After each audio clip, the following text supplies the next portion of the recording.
So does everybody make sure they sign in on the sign-up sheet? Public comment period. So we're accepting public comments for items not on the agenda that are within our purview. Is there anyone who would like to make a public comment? Okay. No. Approval of the meeting minutes for September 12th. So has everyone had a chance to review those minutes? Yes, sir. Any questions, comments? I'd like to move that we approve the meeting minutes, the September 12th gallery. Can I get a second? I'll second those. All in favor? Aye. Opposed? No. Old business, Pasadena 12 recommendation to planning commission. All right. So we all remember the HAC has had Mr. Lombardo's law firm before them a couple times. The request is that we make a recommendation to the planning commission, and it will probably ultimately end up before the board of supervisors, to change condition of approval number 136, which required, among other things, that 12 of the units be low-income affordable rental units. And the applicant has, or the current property owner has requested that we amend that so that it is 12 moderate income rental units. The HAC has asked for some very specific information on how hard it was to rent, why they felt that this was necessary. As far as I remember, the HAC never got satisfactory responses from the applicant. And upon responses period, but okay. And upon further review of the Board of Supervisors record for this, we really could not find anything in there that indicated the authority to change it, or that there was any give or take by the applicant at the time that said, oh, and we will sweeten the deal with 12 low-income units, as opposed to being all moderate at the time. So because of the record, we were not able to support the applicant's request to change the affordability levels. And we would recommend that the HAC make that recommendation onto the Planning Commission and ultimately the Board of Supervisors if it goes that far. I do want to point out that in the staff recommendation on the second or third page, I did put in resolution. It should be recommendation in the staff report. I'm not sure what the process would be for you guys to actually develop resolutions at this point, but we will research that. But at this point, the planner has requested a recommendation, so we're prepared to take that forward. And we do have the applicant represented here. Okay. Oh, there's Cody. Yes. Hi, everyone. Good evening. As you may recall, we were with you last spring. At that point, the application was for moderate rental units, or excuse me, Workforce 1 units for sale. We, after the last TAC meeting, met with staff and came to essentially this current proposal, which is converting the low income to moderate income units, remaining rental units. The issues, the reasons why we're requesting, we discussed last time. No additional information was presented because it was not available. There is no, I believe one of the things was that the committee requested was evidence of a marketing program. There is no marketing program. There is apart from what the county refers to the property, the units initially, I'm informed by the applicant, were intended to be essentially employee housing for those who are going to be working on the golf course or other areas on the property. At this point, the people who work on the property really can't afford to live there, or rather they are above the income level, being able to qualify for these housing units. One of the things that Darby mentioned in his presentation was regarding potential inconsistencies with general plan policies in effect at the time, and which I assume would then overlap with potential inconsistency with the inclusionary ordinance. However, in the staff report, there are two specific general plan policies which are identified. There's one general plan policy and one greater Monterey Peninsula area plan, which is identified. The general plan policy is 58.1.4, and I know we were given the resolution adopting the project. However, the resolution doesn't contain the full text of the general plan policy. The EIR for the project, and I had found the EIR for the project, the final EIR, which does have the full policies. Later, I was sent by County Council the full text of those policies. The reason being that this dates back to the 82 general plan, which was then further revised in 92 to include a housing element, and that's not on the website because it's now antiquated. So if I may, I would like to provide the committee with the full text of those general plan policies.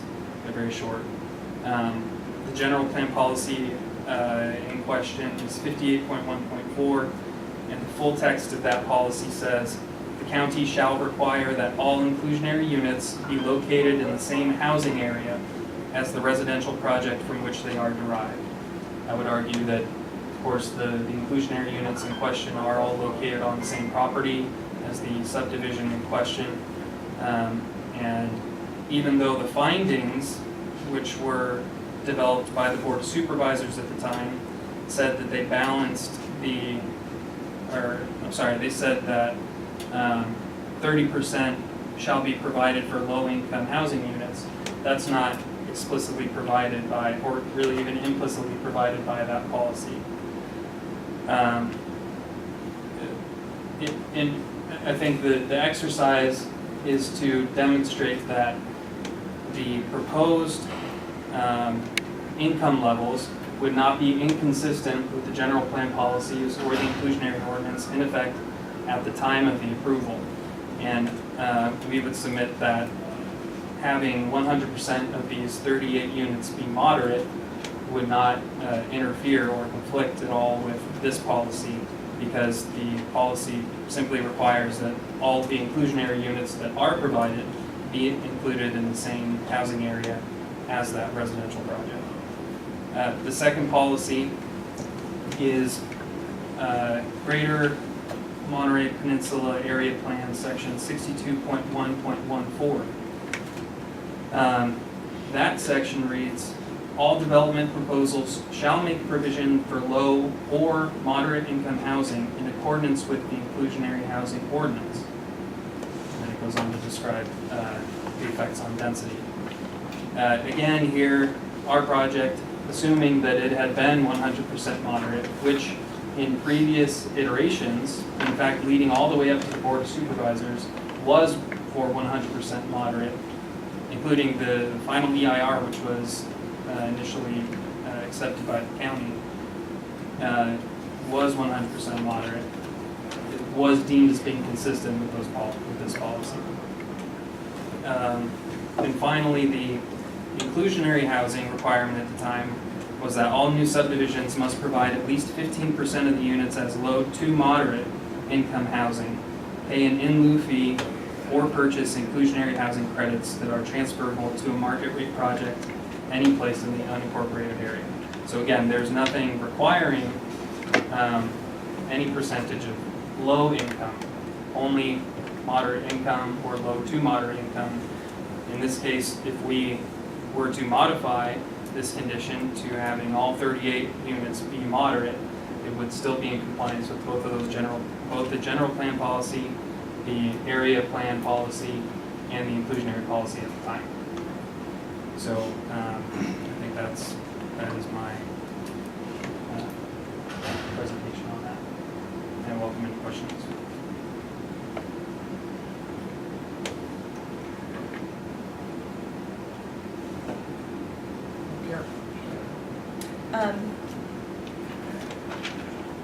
Pasadena was built, what year? 95?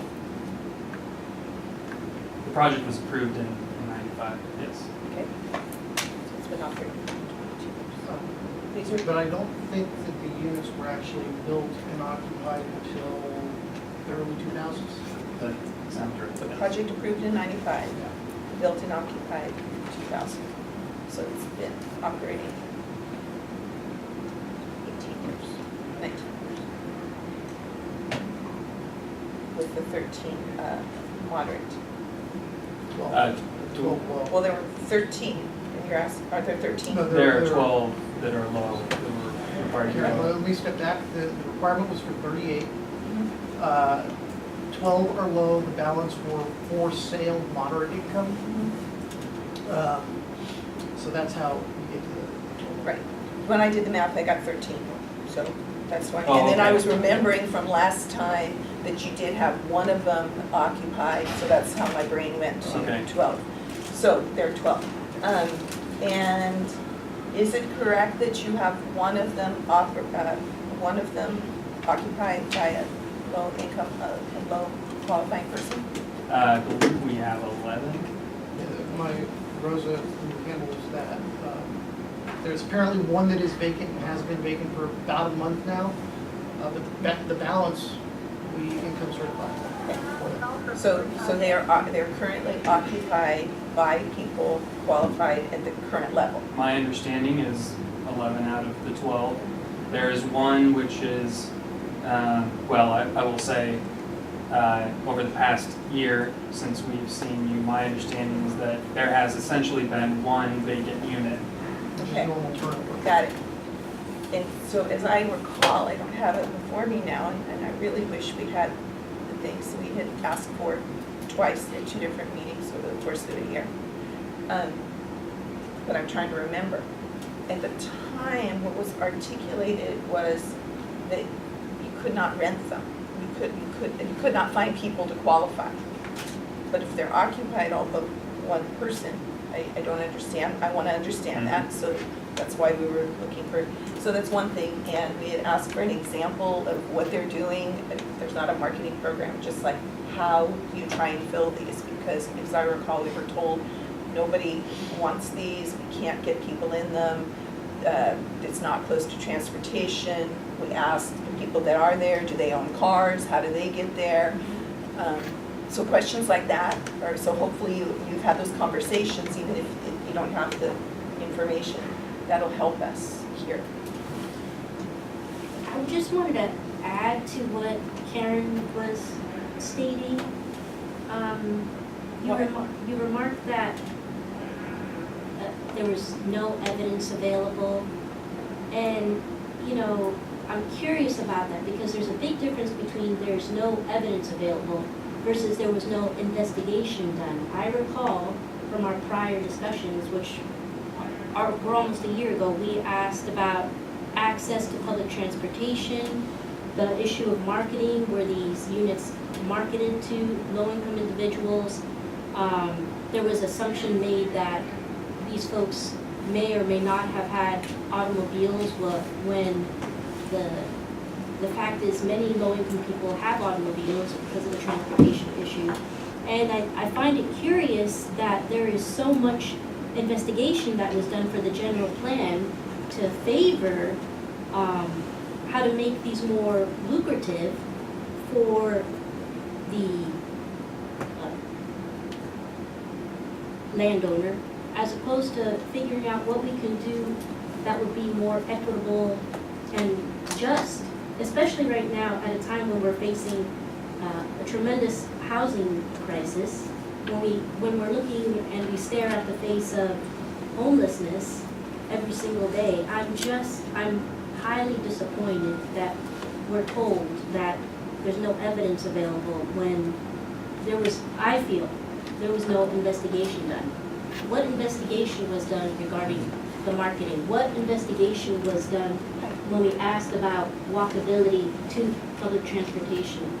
What investigation was done to identify, these people do have automobiles? There was no investigation done. There was only investigation done to fortify, justifying this, making it more lucrative for the individual presenting their case.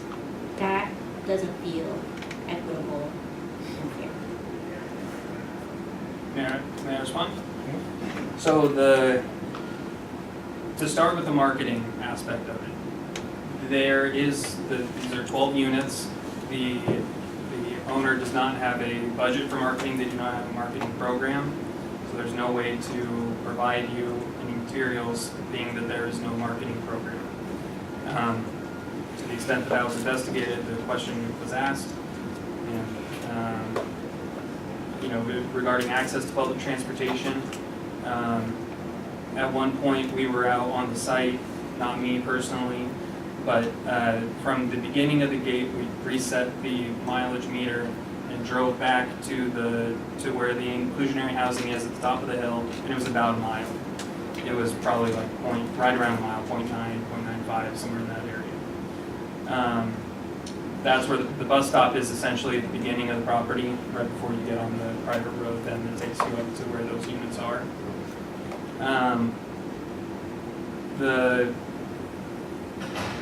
The access to automobiles, I can tell you that certainly some of them do have cars.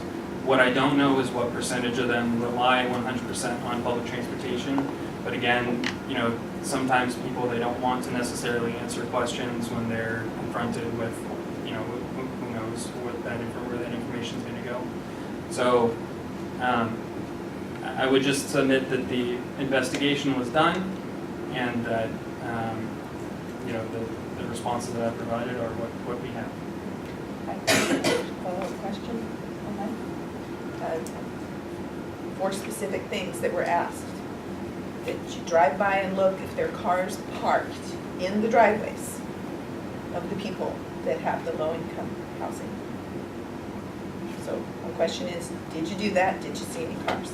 The other thing is, it was specifically requested, I hear you talking about a marketing program. Specific things. Is there a flyer that was put up in a laundromat? Is there an ad that was put on Craigslist? Is there an ad that was placed in the local newspaper? Very, very specific, not a big marketing plan. Just what did you do to try and find people to fill the places? Those things were asked, and it sounds like they're full now. So I'm not getting what the problem is. Well, that's the last question. So what is the problem? I will say I think from the applicant's perspective, what their hope would be, for units like this, is that they would have people who were not only qualified, but also were interested in staying there long term. In their experience, whenever they have shown to multiple applicants, they often run into the situation where either they don't qualify based on income needs, or they do qualify but they don't want to be as far away from services as this particular location is. And that's do I have declarations from those applicants? I do not, but that's the experience of the applicant. So there's high turnover too. So 11 out of the 12 aren't filled, but there's also been high turnover? My understanding is that at any given time, there's typically 1 to 2 vacancies. Okay, So it's that would be good information for us to have. well, and I'm not sure if we can corroborate that based on your experience in dealing with this property, but you probably were better situated to have those numbers than I do. Okay. It's not terribly bad, because I tend to qualify the tenants, and I think they qualify to. And I don't know the 10% vacancy is really that big. Yeah. Yeah. So those are just the questions I have, and if you don't have the answers, I understand. However, this is now the third time that you've been asked these questions, and so you're being put in a difficult situation, Kobe, by whomever you're working for, not simply answering those questions, putting them in writing and providing them to us. You're being put in a very difficult position. And what's kind of driving tonight's issue is the applicant has elected to appeal directly to the planning commission. The planner contacted me and requested a recommendation from the hack. So that's why it got back in here the way it did. Is the planner here? Yeah, Joe? Want to make any comments? Well, just that if the planning department or division is going to make a recommendation to the planning commission and then subsequently to the board of supervisors regarding amending this condition, it would be very helpful to have a recommendation from the HAC in terms of having your thoughts and input into whether or not this is a good amendment to make. Hearing the conversation that you've heard before you, are we missing anything that you're aware of? It would be very helpful to have more information from the applicant in terms of, I think what the HAC has requested is perfectly reasonable in terms of how many units are vacant, when are they vacant, for how long, and you know, if there's any,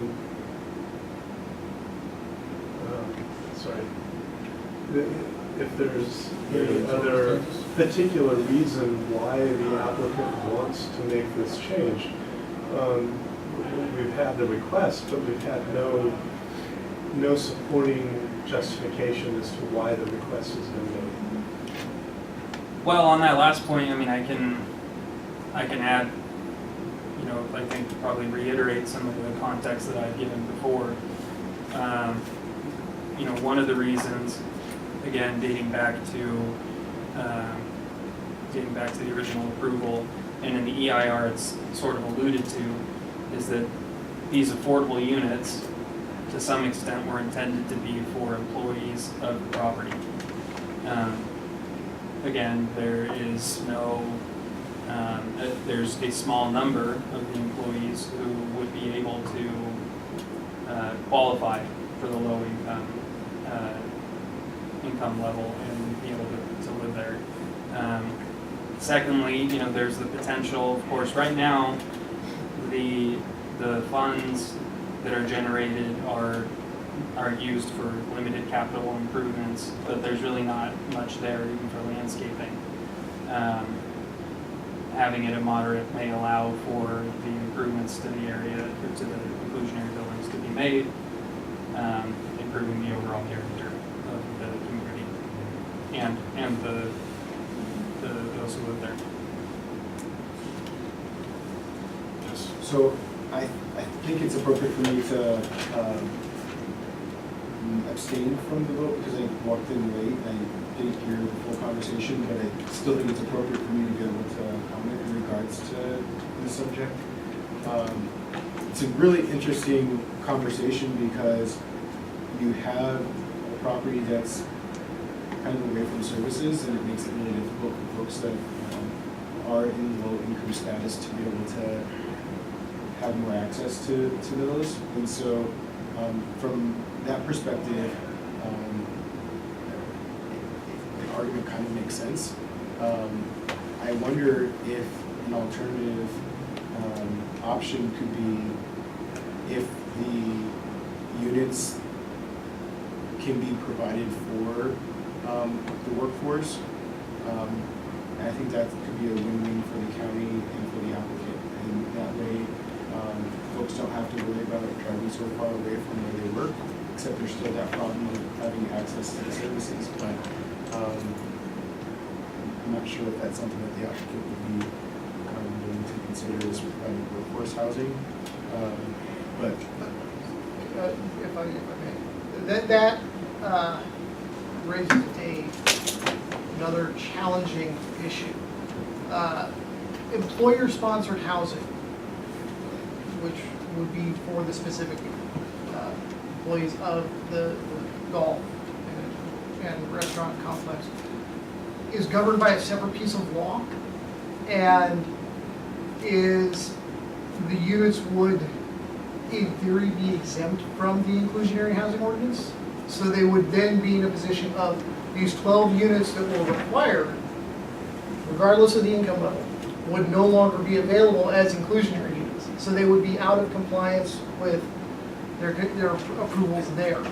So we do have, it's very challenging when we have an employer come in and say, I want to do employee housing, because if you develop it as employee housing, there are no income restrictions under the employer-sponsored housing laws. So anybody can live there. Okay? And the example I like to use is the traditional example that we think of with employer-sponsored housing is the old Bracero dormitories, or the new style is the Tanner and Annell project in Spreckles. But similarly, you could have Chevron in San Ardo build employer-sponsored housing for their roughnecks that come in and work on the oil rigs down there. Very well-paid individuals. Okay? So there's no income limit.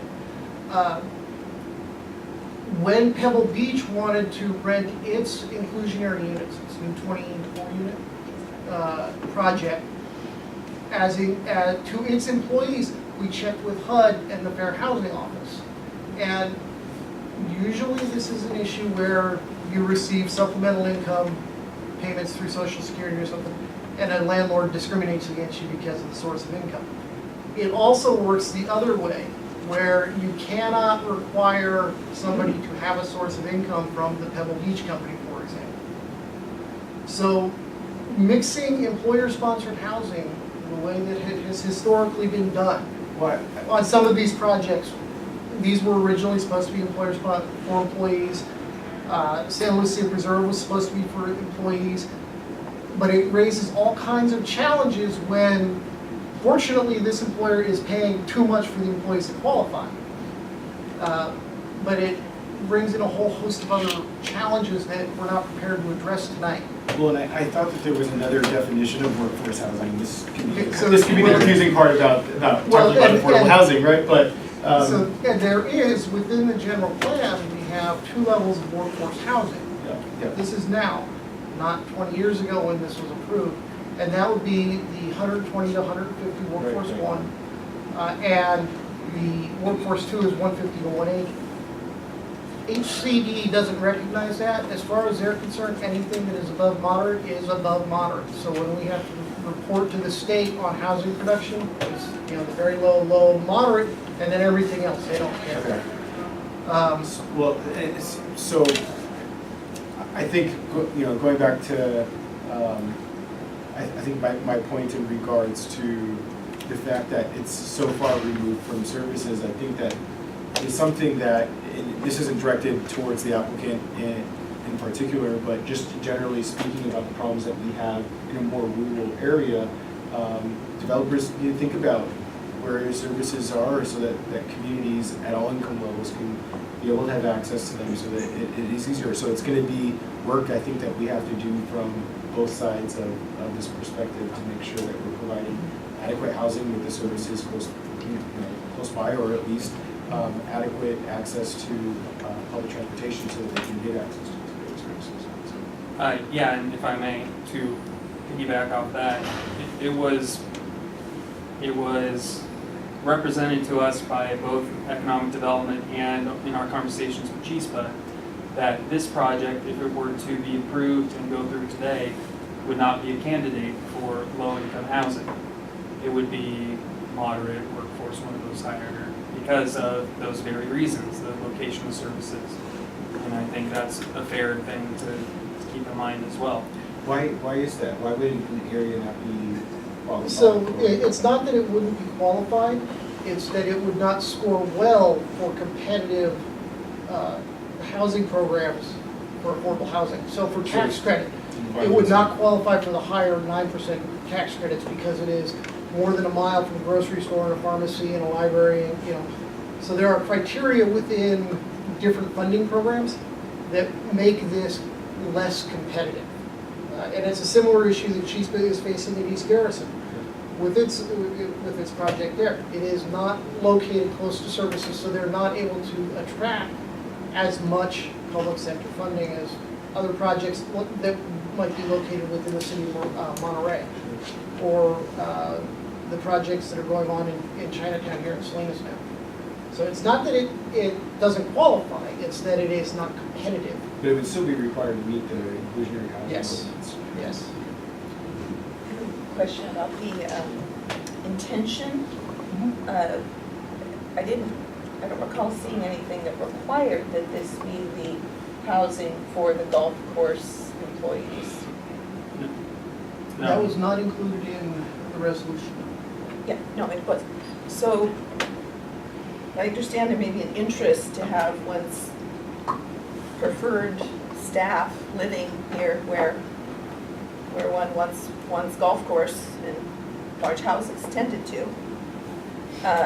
However, the interest from the public standpoint is having places of, we have a risk, we've invested, and this was in 2000, let's not even say 95, 2000, there were even fewer stores. There's been quite a bit of development along the corridor, so that's been improved, access to food and services and things. But at that time, the county underwent quite a bit of expense, modifying the Boots Road intersection there at Highway 68. There was a citizens committee of residents all along 68 to talk about this and come up with a solution. All kinds of things, move-in packages for future residents. What sounds like a required marketing plan to let people know what was available. And all of this. And it seems to be working. So we made an investment, and the developer, you agree, someone agreed, built it, and has reaped the benefit of that all these years. Things seem to be working fine for us based on this agreement we had. I don't hear anything compelling. I don't hear any compelling reason to change. And we've been eager to have some compelling reasons. And my question remains, do you have anything? I think we've got the answer to that. But he hasn't said it, he's Well, been ignored. I think I'm ready to move on. Would somebody like to make a motion? I'm sorry. I want to make a comment. Last time I was sitting at this table, the gentleman was giving the same explanation about, or speaking on behalf of the applicant. And I recall people asking the same exact questions that is being asked today. We still have questions. And I see you writing notes when people are talking to you, but I don't see you coming back with answers. Like there is no communication between you and the applicant. So it makes it really hard for me to understand how I can vote yes or no when I don't get the answers to what is being asked here.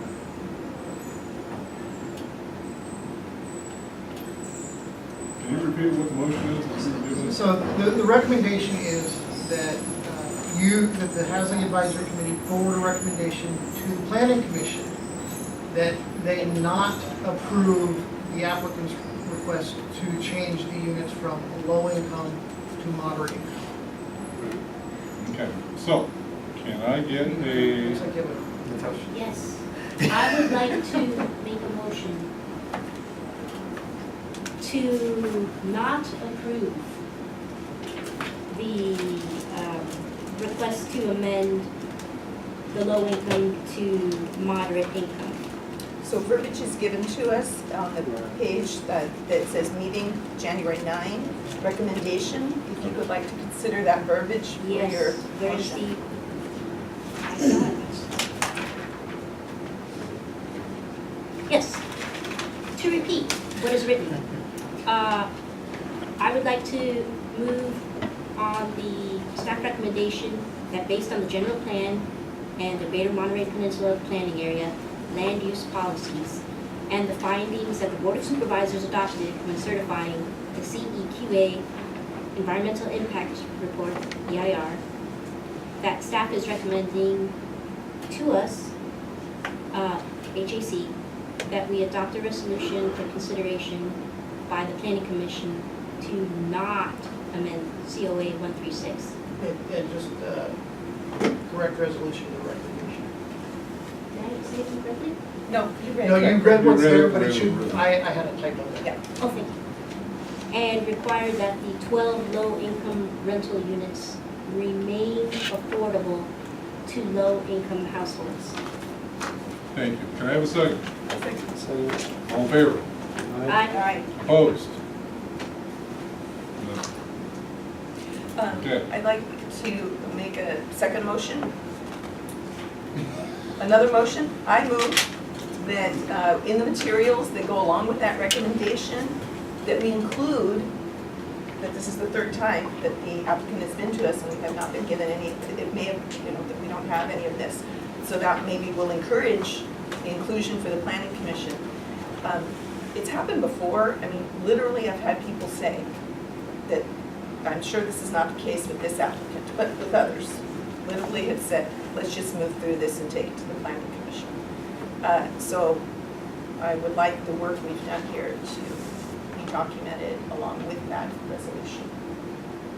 I think we can do that, correct? Okay. Second? I'll second. And I would also like to know. what Favor? it's like. Aye. Opposed? Okay. And I'd like to know when that meeting is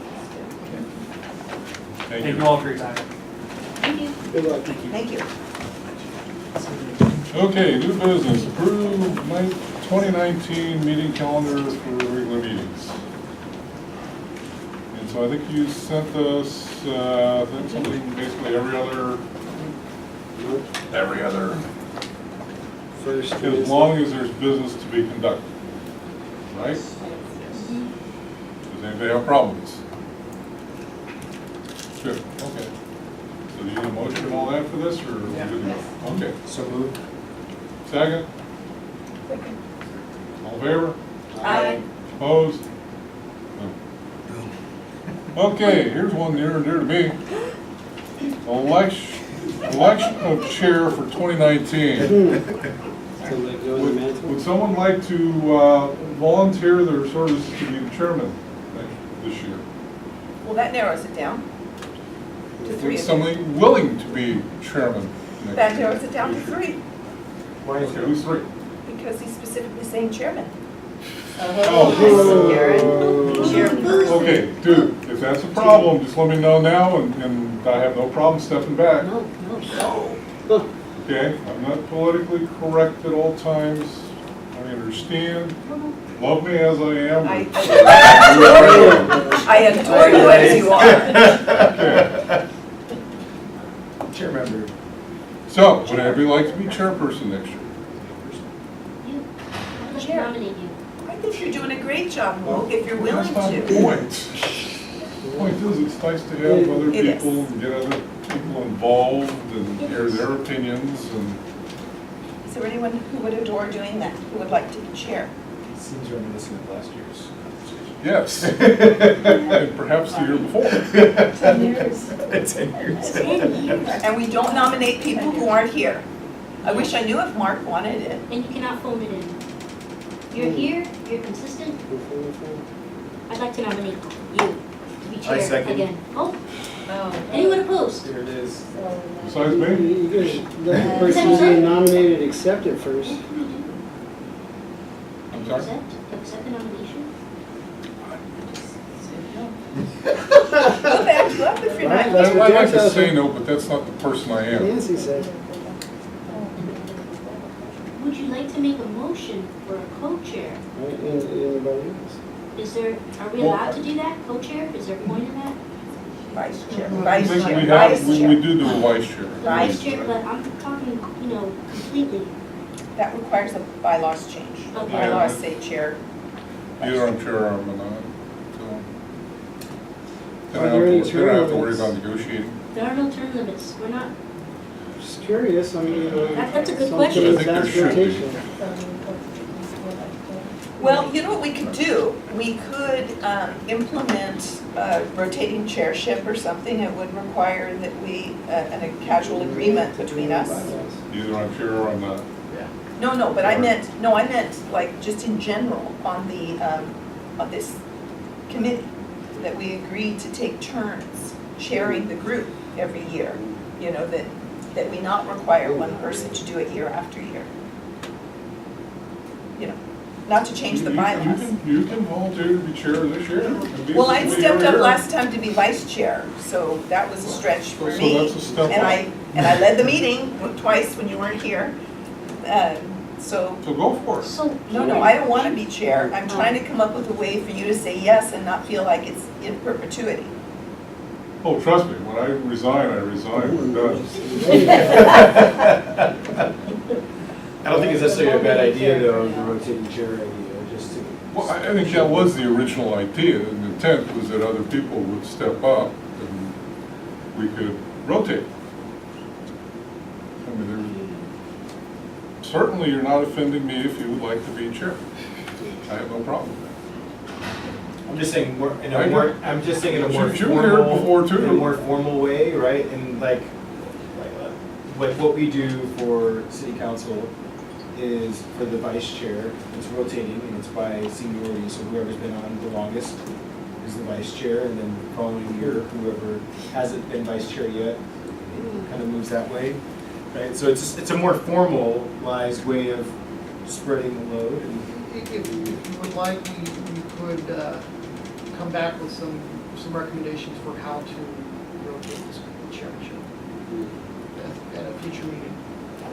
And with the requisite bylaw amendments that would facilitate that, if that's the HAC's No, I desire. think that's a waste of staff time to modify the bylaws. I'd like to say whatever we come up with is a casual agreement, a gentle ladies agreement, if you would. I'm sorry, don't forget the Gentle people. Gentle person. Whoever is been here longer, I mean, whoever has been here longer has more experience than me, than the been here a couple of months. Yeah, I know I don't feel prepared to be a chair. You know, I don't see myself wanting to be the chair. I like where I am.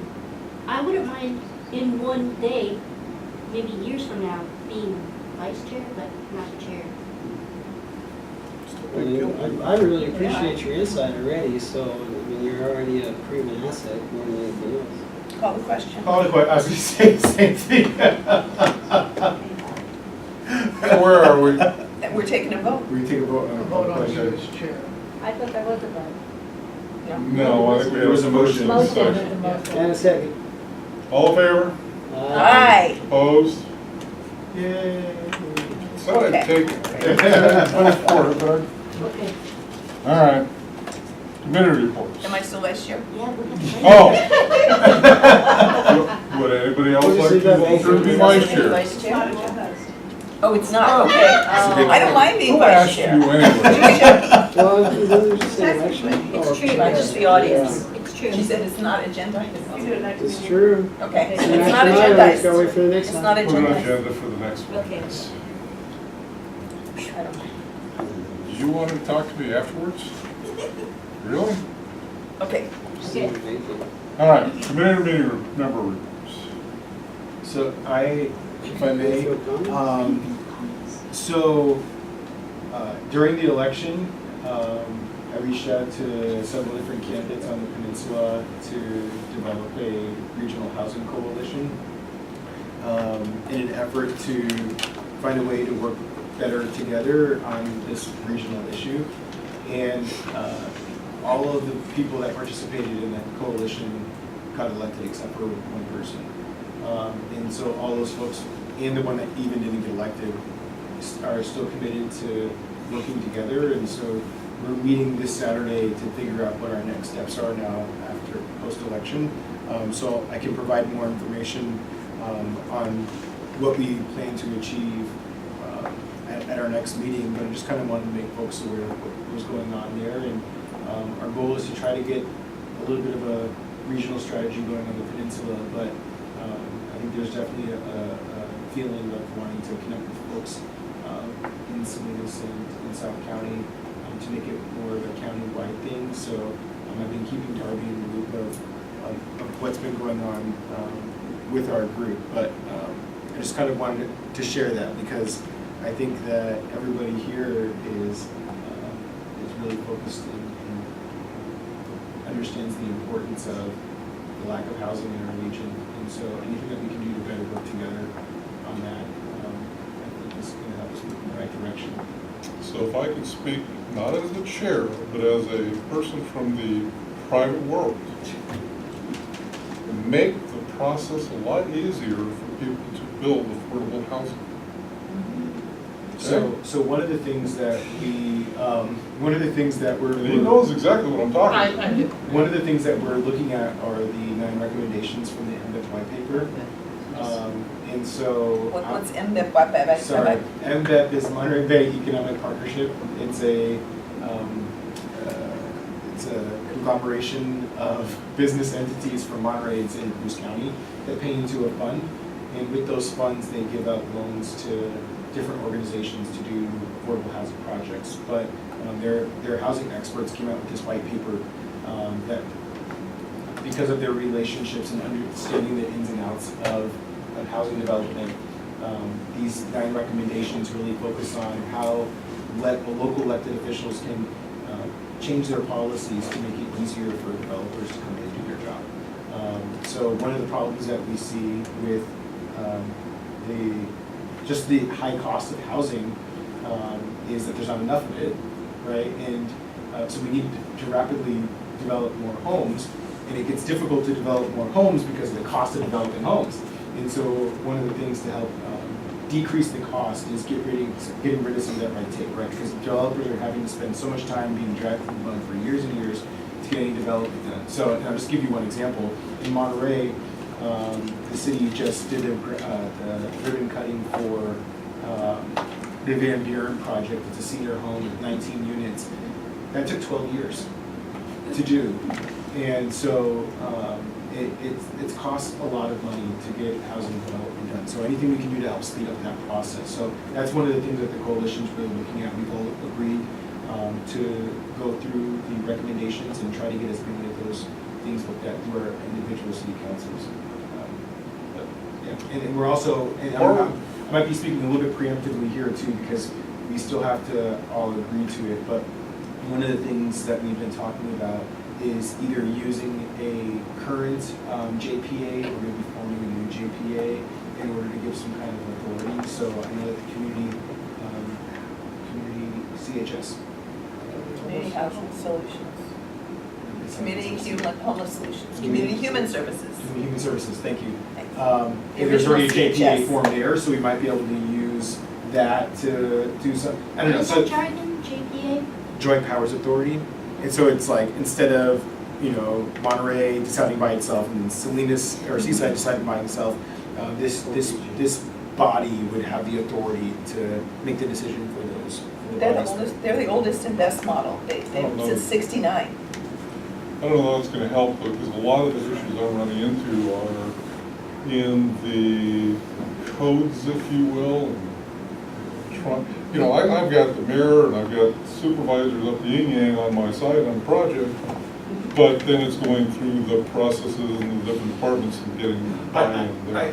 But there are going to be things that we have to do individually as a city. It's not going to work for everything, but I think the main thing with the JPA is the funding. And so if, like, for example, we don't want to develop too many homes in the city of Monterey because there's a lot, not that there's not NIMBYism in other places, right? But, the peninsula, at least Monterey is really well built out. The really only place that we can do is build up, which is something that we're working on. We're working on it. The funding source is key. So if we get funding from the city of Monterey, we can share that with the JPA so that we can help develop somewhere else in the peninsula or county. It's about teamwork. Yeah. That's unnecessary. Delightful.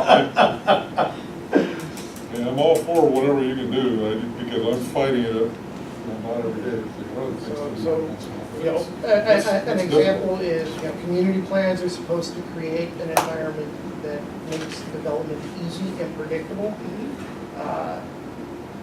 We know that the Castro Community Plan has done the opposite. We know that the Castro Community Plan, for example, has a $19,000 per unit traffic impact fee for projects that will not be built or will be built through Measure X, and so the impact fee is no longer needed. We know that that needs to be addressed, but at the same time, we need to find the $150,000 to go through the legal steps to address it. That's just one example of where we are aware of regulatory issues that inhibit the development of any housing, period, whether it's affordable or just market rate. I will cover that in a minute. But I know Moog's pain. I know why he is in pain. Yeah, He has shared it with me. we have a shopping center in Castro now. In theory, everybody wants, what do you call that? Mixed use. Mixed use, all right? So I got a shopping center that was existing before this plan was done. We have areas that was originally offices, now we want to make it mixed use, put some apartments up there, so I come to them and say, okay, how do we go through the process? And they want me to go through a whole new use permit and all this. I said, why? It's already part of the Castro general plan that this is allowed. But now I've got to spend the money to go through a whole use permit to get it approved. You want me to spend all that money Yeah, it's. for what? we're- Do you want the housing or not? It's NIMBYism for sure. No, it's No. not. No. It's It's not. regulation. There My were boss reasons at the is, time. owns the shopping center, she's trying to get them in there. We're not allowed to Yeah, put them in it's- there. It's a whole other separate issue that is a huge challenge working on. Thank you. So anyway, Good luck. Interest of course. I'm sure that everybody can come up with horror stories. Let's not. yeah. All right. Happy New Year. Any other committee reports? No. Updates from staff? Refield comments? These years. These Garrison Monterey come in the workforce unit sold in 2018. So, for the moderate townhomes, there were a total of 15 units that sold in 2018. I don't know if you guys recall, but this project, the townhomes started selling towards the end of 2017. So, it's kind of fairly picked up momentum in 2018. And then the workforce, there's a total of 14 units that were sold for the workforce. FYI, altogether, East Garrison shall be building a total of 84 moderate income townhomes. Okay, so 15 were built and sold in 2018, and 3 were sold in 2017. And then the workforce 2 units, there's going to be a total of 140. So 14 sold in 2018 and 7 sold in 2017.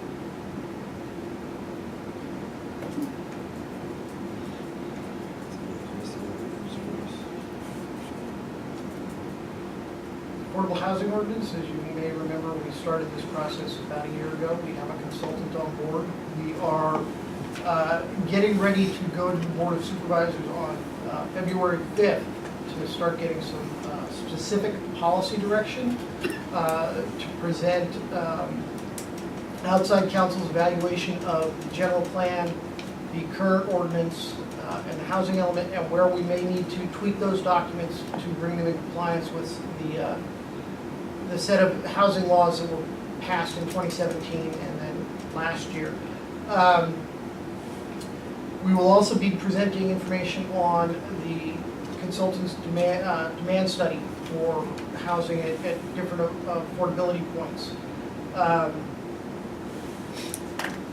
The question for the committee is, do you want to receive that presentation separate and apart from the Board of Supervisors at a special meeting, either on February 4th or February 5th. I don't want to try to bring them back a second time just because the budget doesn't support it.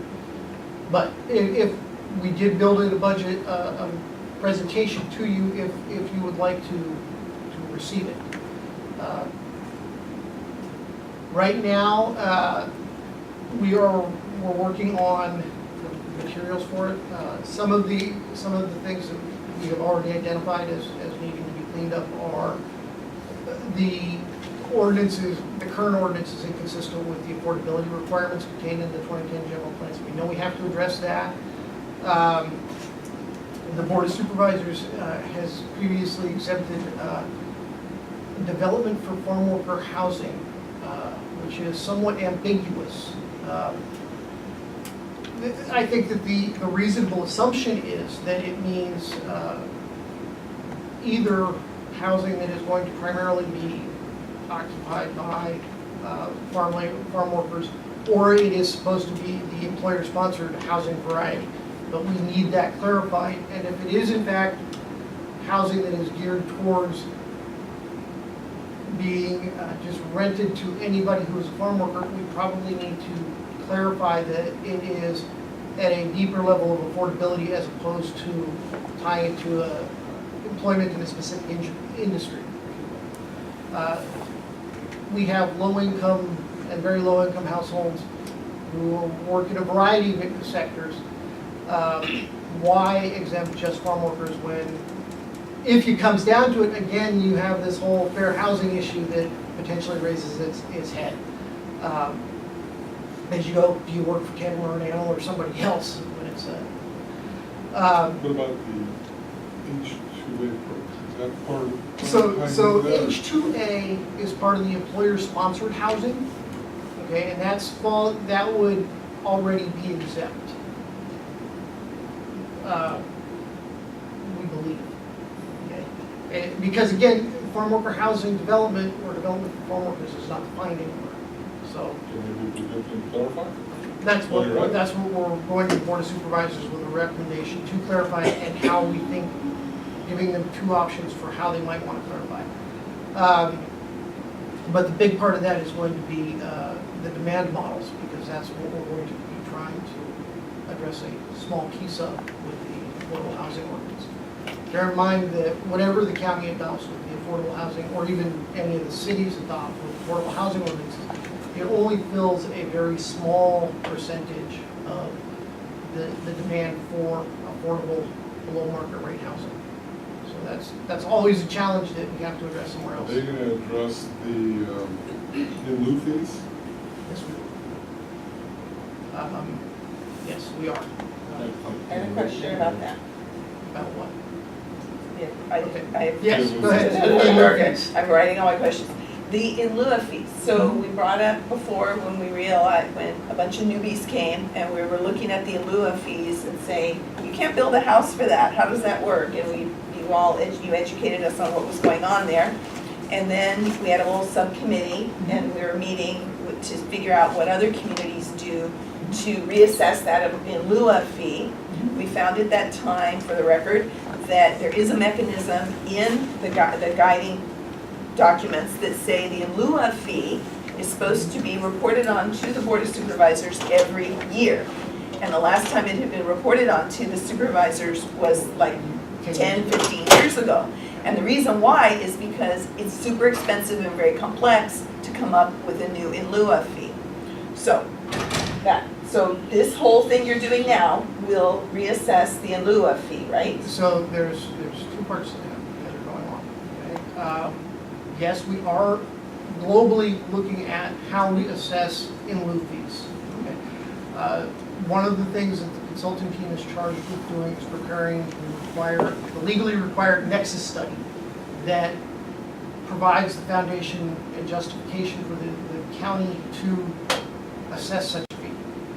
The second step is figuring out what that fee should be, and then the third part is recommending, hopefully, an easier way to update the fee. Okay, that Right. is key, that is key, that is something that this body was super clear about, that's a priority in the money you're paying this dude or person. Yeah, I guess a part of that is Will it happen? the definitions of the in lieu fee as in areas. Because obviously, building a unit in Pebble Beach is different cost than building in Soledad or Castroville or wherever. And the fee structures that were previously existed were a joke. I'm not gonna comment on those fee structures. I do. I agree. What we're hoping for is, at least what I'm hoping, is a couple of things. One, a fee structure, obviously a fee structure that is legally defensible. Two, it is easily understood how we get there. And three, has a rational basis for updating. For example, if we come up with, this is the fee for, and whether it's a countywide blanket fee, or if we're going to do fees in specific planning areas, of which the county has 9, and then just index it to, the San Francisco construction index, so that, it automatically goes up by whatever that does every year. Brilliant. That makes it easy. It makes it so that we don't have the opportunity to just say, this is too hard, we don't have the time, we don't have the money to do it. Thank you. But again, it comes back to what's legally defensible, and part of it is honestly, what is the board's intent behind having an affordable housing ordinance? And I will get to that next. So in keeping with the in lieu fees, another thing is we already have something on the books that says we are to report annually to the Board of Supervisors. I would like someone to write that down with a red pencil and underline it. And even if there's no change, even if we don't change it, it says report annually. It can be just one line that we say, and our in lieu of fees are this. The last time they were modified was in 2018, and that's it. At least so it's on our radar, because there are a lot of people that didn't know that. It was just in someone's brain. It was in Mo's brain and the previous staff person's brain. It was in 5 people's brain. It's actually codified in the Mitigation Fee Act of, I believe, 1936, that we have to do that. And I had prepared that as part of the housing study session conducted by the board back on October 23rd, but I had a typo in the resolution, so it was tabled. It's a very complex thing to try to put together after so many years when it hasn't been done. Right. But That could be the report then. The report could just be, and we are reporting on the in lieu of fee We to will- let you know that we are working on it and it's complex and we'll come back to you. That's the what we report. can do is we'll Okay, and the other thing I would have a question about is, and I had written this here beforehand, just this term farm worker housing. We're just already starting to use the term farm worker housing when Coalition of Homeless Service Providers, Catherine Turney, came to us a while ago and was trying to get anyone who would listen to get categories that are beyond what are required by other agencies and boards to an extremely low, a very low. If we come up with these strategies and we name them and we get people used to the term farm worker housing or golf course attendants or whatever, then when justice comes and people are being paid a decent wage and no longer qualify for this, all of a sudden they're not farm worker housing, even if it's 20 years from now. So it should be tied to something about the nature of their income level and that they're workers or something, not specifically farm workers, because God bless the farm workers, but ag is our major industry here, but guess what? Hospitality workers are in the same boat, and they're number 2, and on down the line. So I understand why people are encouraged to pick out one, ag workers. Why not hospitality workers? But let's not start calling all of it farm worker. That's just what I want to say. There's worker, provided by the ag, what do you call the H2, the people that... H2A. Yeah, if ag industry wants to have something going on with them and they prioritize farm workers, great.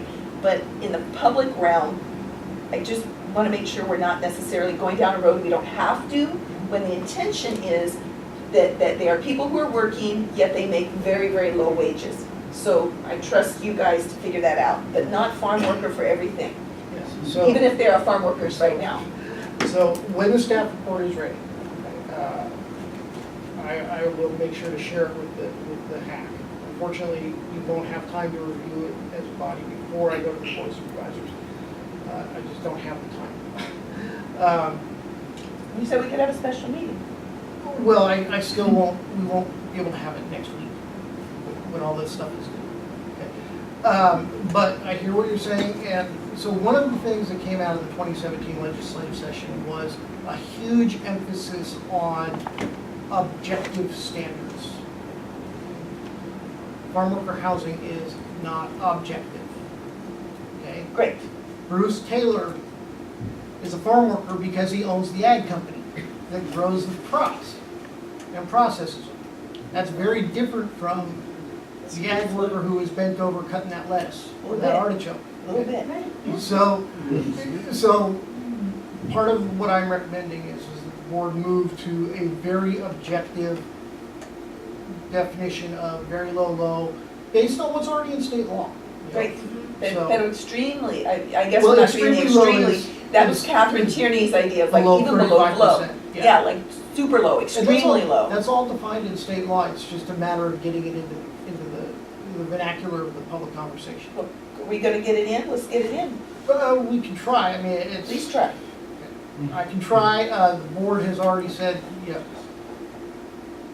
that they don't look at anything below, everything below 50% area median income is kind of lumped together, even though there is very low at 50%, and then there is extremely low at 35%, or 30%. They said that? When did they That's in say state that? law. That's in state law. Yeah, but the inclusionary and affordable housing ordinances don't go down to that level of granularity.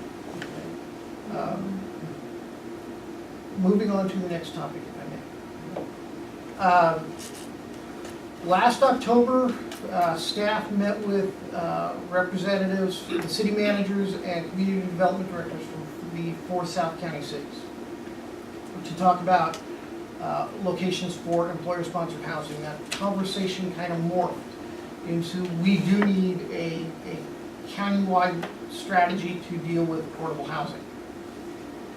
And they specifically brought up the facilitation model that was used to develop the Salinas Valley Groundwater Basin Sustainability Plan. And what they said was, even though nobody was happy that nobody got everything that they wanted, they were happy with the process and they felt that it was fair. So taking that as an example, the board has directed staff to work on what we're calling the Monterey County Housing Sustainability Plan. And they have actually gone so far as to say that we could use a couple of $100,000 to hire a facilitator to come in and help us develop this plan. Just a second. Okay, I don't want to prejudge what's going to be included in there because that is part of the facilitation process. But my vision for it, after February 4th, I won't be sitting in this position anymore. I'll just be a regular analyst again. We'll have a new housing program manager. Things may change a little bit. My vision for it is when we look at housing, we are constrained by resources, both land and infrastructure. When it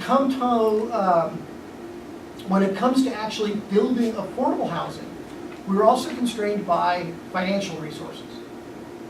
And the simplest way to think about that is, and I'm going to make some numbers up because I haven't found them all yet. If the fair market rent, if I build a 2-bedroom unit and I can get $2,000 a month in fair market rent for it, but I have a household who is low income and their 30% of their income is $1,500. There has to be a $500 subsidy for that unit every month coming from someplace. Okay? So what we need is money that can buy down the developer's debt. So that it doesn't reduce the cost of housing, but it does reduce the carrying costs, the burden of it, okay? And that's what tax credits do. They're a source of equity for a developer, and in return for that equity, they guarantee that a certain number of units will be affordable at, 35, 50, 60%, okay? Or some, some mix. Those are competitive. Locally, most of these sources are competitive, okay? So we need a way to locally become more competitive. And one of the ways to do that is through having locally controlled sources of money. One possible source is the permanent housing fund. I forget exactly what they called it, but it's the SB2 legislation, the Building Jobs and Housing Act from 2017, that basically is going to allocate to the city of Monterey, the city of Seaside, Salinas, and the county a fixed amount. The county share, which I think is about twice what Monterey gets, is only $515,000, round number. Okay, so I think the city of Monterey is getting, in the proposed guidelines, is somewhere in the $200,000, $225,000 range. When I look at tax credit reports for the last 20 years, it costs about $375,000 to build an affordable unit. Say that again? About $375,000 to build an affordable unit in Monterey County. Okay. So obviously, even if the city of Monterey wanted to, it's not going to go very far with its 250. Okay? When I put it all together, with that one source of money, if we have an agreement and we can get the state to approve it, which would require all 12 cities plus the county, all 13 land use jurisdictions, going to Sacramento and saying, we want our block of money en masse, and we have a mechanism that will distribute that money to build affordable housing in Monterey County. Okay, kind of what you're talking about, Tyler. It gives us just over $2 million a year if all 13 land use jurisdictions put their money into the same pot. Goes a little farther. Do a few more projects. Similarly, there is talk of what's colloquially referred to as redevelopment 2. It's a tax increment district. There may be opportunities that, one challenge with redevelopment is the goal was we're going to build on the tax increment from an already low tax community to improve it. Well, the only way you do that is through gentrification. Right. Okay, because the only way you're going to be able to bond indebtedness that's going to make the improvements to improve the community is to price the people who live there out. That's partly why they have that 20% housing set aside.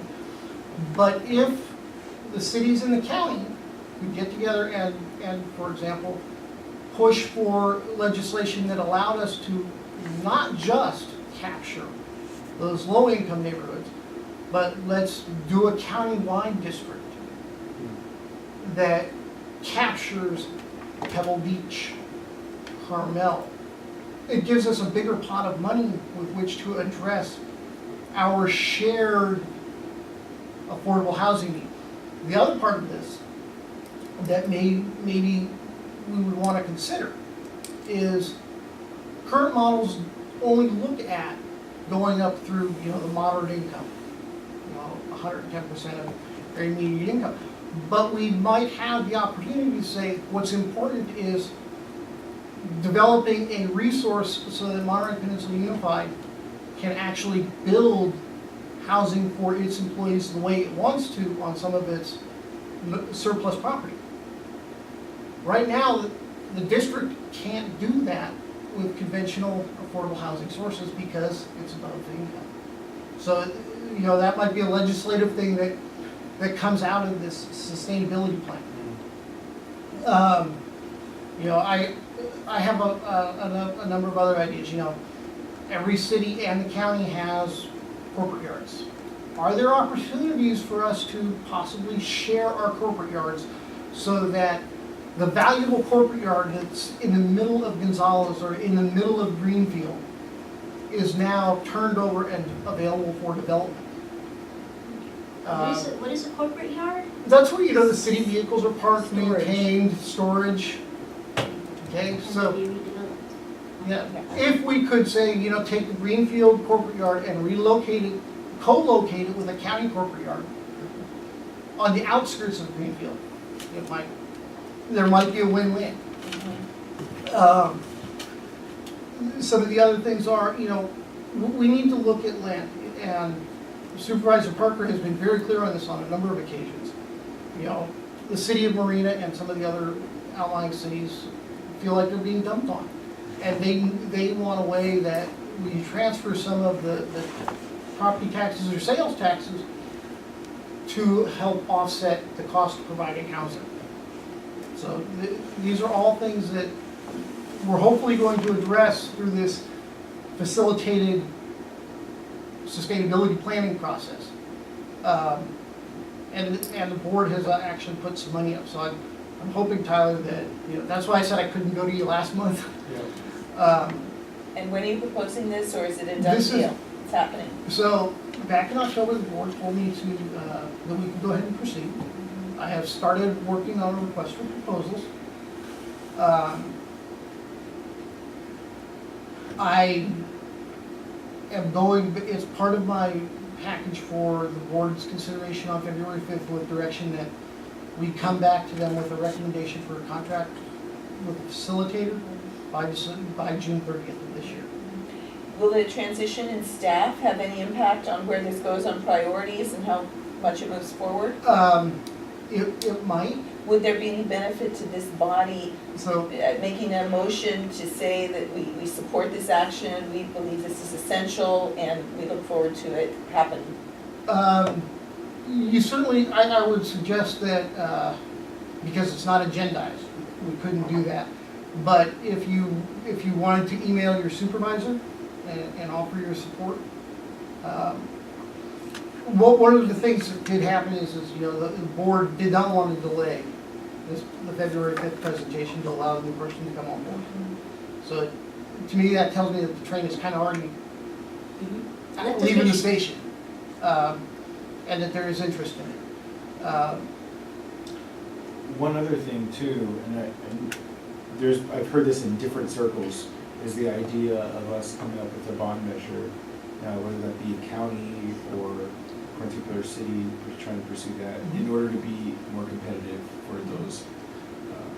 The one downside to bonds is and we've seen this with the state housing bonds, Yeah. they're a one-shot deal. And everything that I have mentioned is, I'm looking at something that is going to be recurring, so that we can start planning. I'm not saying bonds are a bad idea or a bad way to go, but in terms of sustainability, a bond is not sustainable. Yeah. I was just thinking in regards to Prop 1 and 2, in order for us to be competitive to get some of those funds, although they're not reoccurring, it would be helpful for us to be more competitive. Yeah, you know, so there are a number of different things that we could do. You know, it has not been popular in the past, but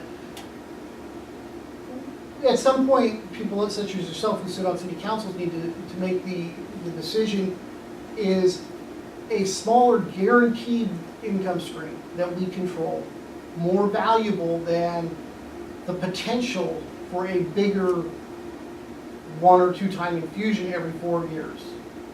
Okay, so, and specifically with things like home.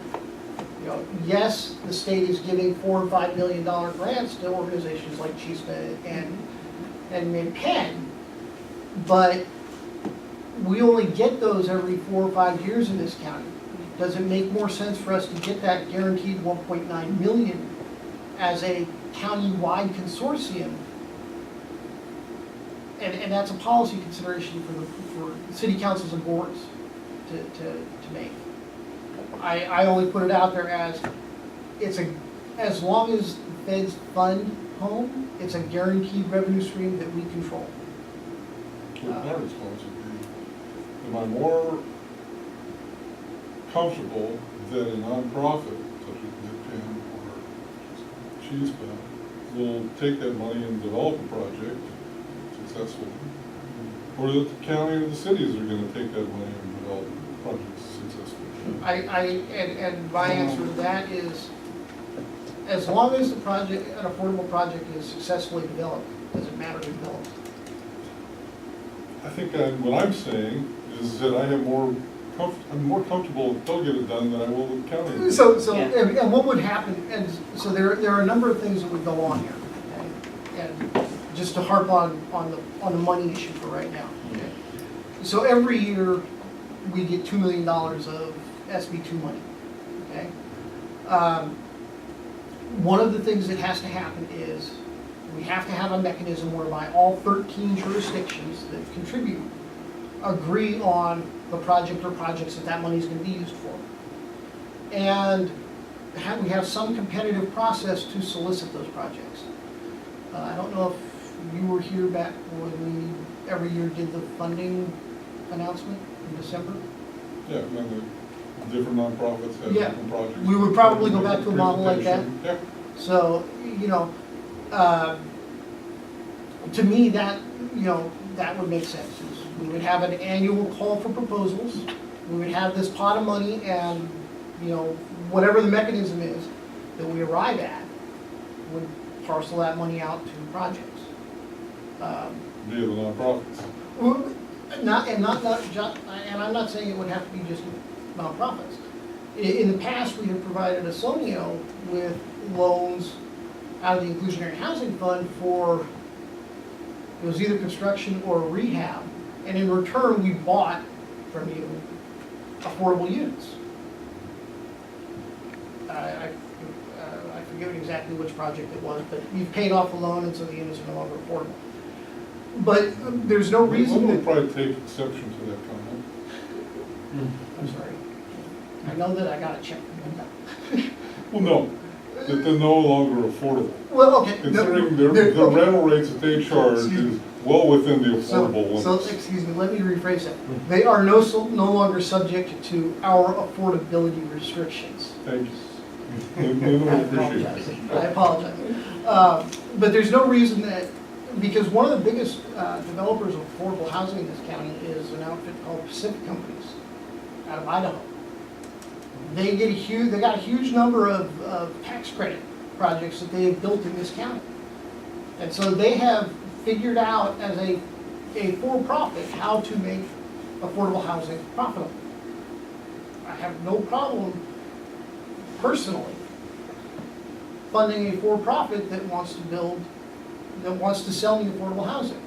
Yeah, that's great. It's called a for-profit that's willing to take less profit. What a concept. So let's get something clear here, okay? They are from A Idaho. nonprofit is not necessarily nonprofit. Their No. employees still get paid Right, very Yeah, well. of course. Yeah, it's not a- So calling them a nonprofit, they're not working for charity. Well, No, but they it have means different they rules. They exist have for a different rules. mission and that all money they make, that it just keeps going back in. That they're not But looking to make everybody more and still more gets and paid. more But money everybody's in the bank. But for me, the issue is, we first have to have some agreement on, do we even want to go down that road? And if we do, what's everybody willing to agree to? And then, because the other part of that is, the city of Monterey, the county, and all 11 other cities, 11 other cities, have to provide a fixed number of low, very low, and moderate income units to meet their RENA obligations. So the requests for proposals have already gone out for a No. facilitated process? I'm writing it. You're Still writing it, okay. And this is something that Board of Soups wanted? Yes. Okay, great. Got it. Good. Yes. Okay. Yes. Yeah. So Tyler, does that kind of give you an idea of where I'm going? Totally. That was really helpful, actually. So I'll be And tracking what it. I'm bringing to the table that may help your organization is a facilitator and money to pay them. Because that's gonna be what it's ultimately gonna come down to is how are you going to pay somebody to actually get everybody together for the agreement? We'll be staying in touch, for sure. I'm So. sure. It's Yeah, teamwork this here. was just one of those things that, you know, a month ago, I wasn't quite ready for prime time. Totally. Well, and I'll be tracking too, I'm not sure if you'll be able to send us any reports or anything after the February 5th meeting. So those are the big things that we're working on right now. I'm surprised to hear too that they're bringing somebody in over here. It's been like that. I applied, they didn't hire me. With all this But knowledge. they got rid of David Spark, like just 6 months ago or something? Well, so he was the economic development department head. This is a housing program manager who would have reported to Dave Spark. So, yeah, I have a weird little niche with the policy side. Thank you, Dorothy. Okay, No, you know, and I'm still with housing, it's just that I may not so be you still gonna be here? spending it. We'll see. Sounds like maybe a no. I guess we have to just wait and see what the new person decides what's best. And egos are a part of it. But I, you know, on the plus side, I think that, you know, housing is a fair commission in this county. Amen. Okay, we've, I think we already discussed item 8. So backtrack for just a second. Did you want to have a special meeting on the 4th or 5th to receive the consultant's presentations? We can do anything about it? You're just going to receive the information. Could we do like a teleconference or something? Oh, like a No. webinar? The problem with those, Okay. wait till you talk to your city attorney. Yeah. If you participate from home, you have to notice it at your house, and you have to make your house available for the public to come in and participate. The public does not want to be in my So, Sure, you can, so, might be in my skivvies, but. I just want you to know, so we really, Okay. really don't encourage Yes. that kind of Thank you. a public meeting.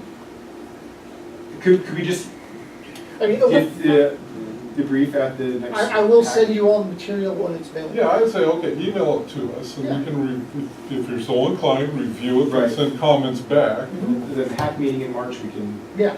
Well, but the comments won't do any good because it's a done deal, No, right? if you get me the comments before the board meeting, Submit it. we will submit them to the board. So, go ahead, do your individual comments. Yes. Okay. No more meetings. No, I'm right there with you. Well, 'cause quite, I'm there too. The more meetings I have, the less work I actually get done. Yeah. That's right. Another update from staff. Did you guys notice that we don't have Wayne anymore?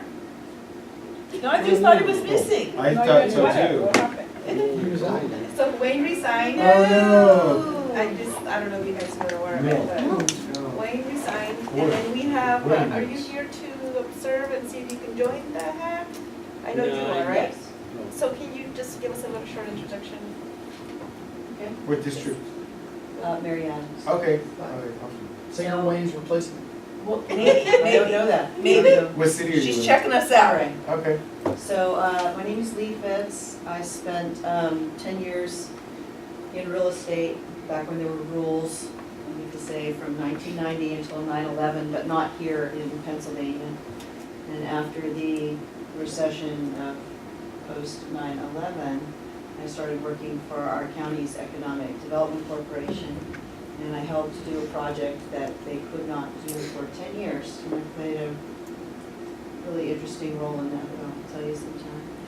And I ended up leaving the corporation and doing that work as a consultant, and then I came here just in time. I actually got to meet, I met with, at the time, Mayor Rubio, and at the time, City Manager Fred Muir, and also with, at the time, Mayor Dennis Donahue, with a really great, here's my 10-year run-up resume to becoming a consultant, and these are the kind, this is what I did on this project that helped it get it started, and then I applied for a couple of positions within the cities that were available in planning departments, which all then immediately went away.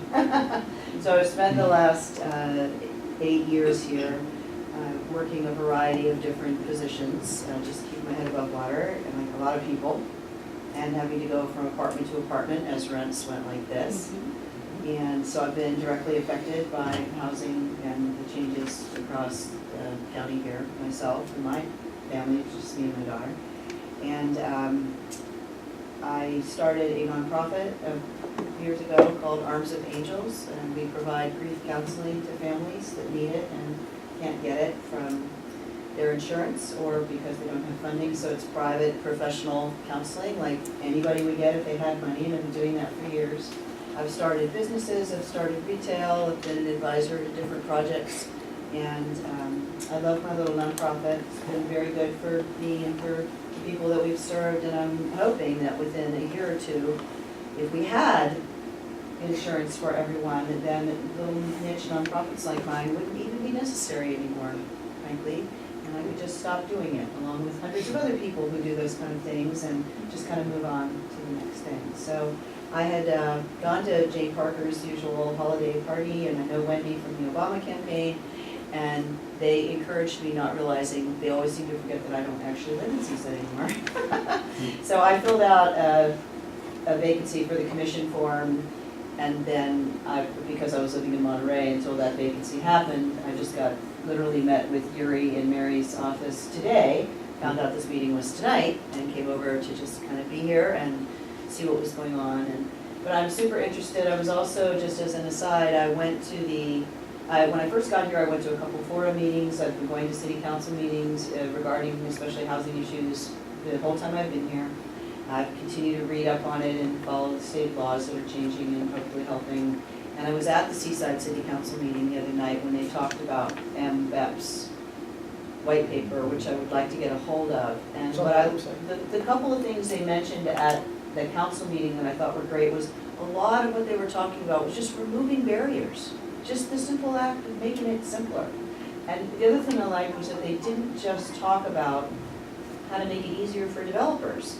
They also talked about how to make it easier for you to put an ADU, which they had to define for the audience, too many acronyms that night, but and for the council, just saying, they didn't understand me either, but that was kind of funny. But anyway, and at one point, and I like it when people just nail down the numbers too. It's like if you tried to build an accessory dwelling unit in the city of Seaside, it will cost you $17,000 before you buy, just in fees. And that is, of course, a huge deterrent. 10% of the construction costs. Whatever, I don't even know, they just said this is the figure. They didn't talk about it being as a part of a ratio of how much the unit was going to be worth. And the other most interesting comment of the night was someone from Habitat for Humanity showed up, and he said, Habitat for Humanity is now Santa Cruz, Monterey, amalgam. And he was talking about how in he said, we're not building anything in Monterey. It's exactly how he said, we're not building anything in Monterey. But in Santa Cruz, they had just done a project where they had a senior in a house whose house, she owned a house, but she had no income, and she was renting her totally illegal, this kind of garage to a disabled senior. What a saint, right? I mean, it's just hard. So, and then suddenly they came into a situation where her house got red tagged, so they were both going to lose their housing unless they got help. And what Habitat for Humanity did is they came up with the money, not making this up, it was $80,000. They tore down the garage, built a brand new accessory dwelling unit for the lady who was disabled, and then both women got to stay on the property. Wow. And the other thing I like is that when you aren't reinventing the wheel, the project that I worked on in my past community that everybody called impossible had been done 20 miles away. The people that came to our community and said we want to do this here, that were frustrated by us, kind of gave us the finger and literally drove across the bridge to a smarter community, in my opinion, and they said, can we do it here? And they literally just took the plan and went like this. And built it. So I've been involved with projects that are frustrating and people facing obstacles. I've been in the personal position of moving to California 10 years ago, right when the recession hit, trying to survive in this community. And I'm not an ag worker or a hospitality worker. I'm not. it doesn't mean that I wouldn't qualify in a heartbeat for any of these things. And one of the suggestions that I have, and I like what you were saying about the way we put things out there, is I think one of the reason that there are NIMBY issues is because the people that you're talking to don't get it, that what you're talking to is people that make more money than they do, or the same amount of money that they do. Because that's never defined right up front at some meetings and settings where you've got residents, well, I don't want the so-and-sos. Well, the so-and-sos make this amount of money. And that's who this housing is for. And also when people have lived in their own home for 30 or 40 years on this peninsula, and they literally, and I've seen this on council meetings and political candidates, they really don't have any idea what people are facing now. I mean, I've been to 2, Seaside and Monterey, where literally an official stood up and said, well, back in my day, you just worked 2 jobs and you bought a house for $40,000. I'm just like, Seaside City Mayor, the outgoing Seaside Mayor, Rubio, yeah, said he did at that a too. meeting, he said, He did. we pulled ourselves up by our bootstraps and it took us 3 years before we could get a home. Yeah, well, the problem 3 is, years? even 3 if I- years to my get a problem home? is Try never. even if I having a home. had a job and my household, and this is funny, it was a $50,000 a year household, even if it was, my rent is so high, that there's no way I can save for the down payment and closing costs. There's no way. Right. So anyway, that's why I'm interested in these issues and joining you, so we'll see what Mary. What's this? All right. So we've already, like I said, we've already done item 8. So do I have a motion to adjourn? Wait, I have a question. What's this? We didn't get there. What's this? Schedule of upcoming meetings? What? That's part of the step. We approved this. Yeah, we did. You Yeah, did. 5A. this Nobody is talked, just but I didn't showing get- us what the dates are on the other page. I have a question about it. Well, what about area? This I was, have no that's idea. really- We're actually, do we need a Oh, no, motion? this Let's go on. 5A? Oh, okay. I had to 5A. Introduce myself. You do need a motion to approve the calendar. We did. We did. I She had a question about it. I had a question about an item that got pulled, because we did get an original agenda and then a revised agenda. So will this come back to us? Probably not in that form. So, no. That's one where I put the horse ahead of the cart. Okay, never mind then. I will. It's a project in Greenfield that probably has some good potential. Okay, But all right. Oh, Okay, never you mind. wanted to introduce yourself? My name is Erin Pick. I'm local. I've lived here since I was 12. Graduated from Salinas High. I was a preschool teacher for about 10 years. I worked for CSI. I worked for Ryan Ranch Children's Center.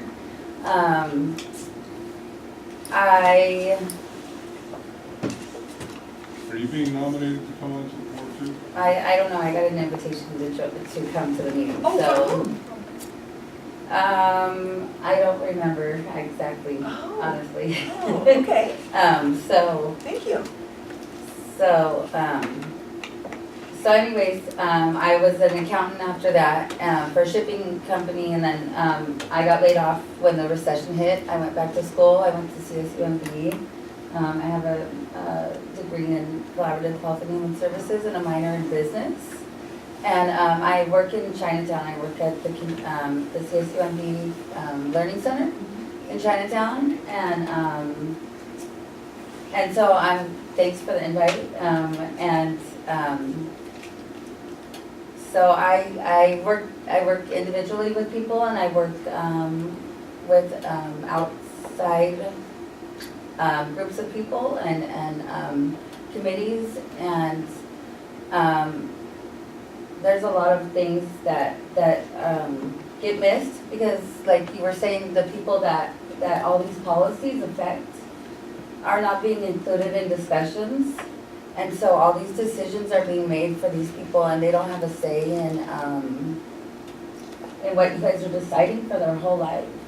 And those people, and the people that you guys are making decisions for, from the county and from cities, you know, they should be heard. And they're not bad people. They're very warm, loving people. And I just think that inclusion part of the piece is missing in a lot of discussions that you guys have. And so, yeah, that's all. Okay. May I ask what city was in, just so that I can see what district it would fall in? Sure, I live in Marina. Mhm. So Jane Parker's district. Does she have both of her seats full? She's district. Yep, Natalia and me.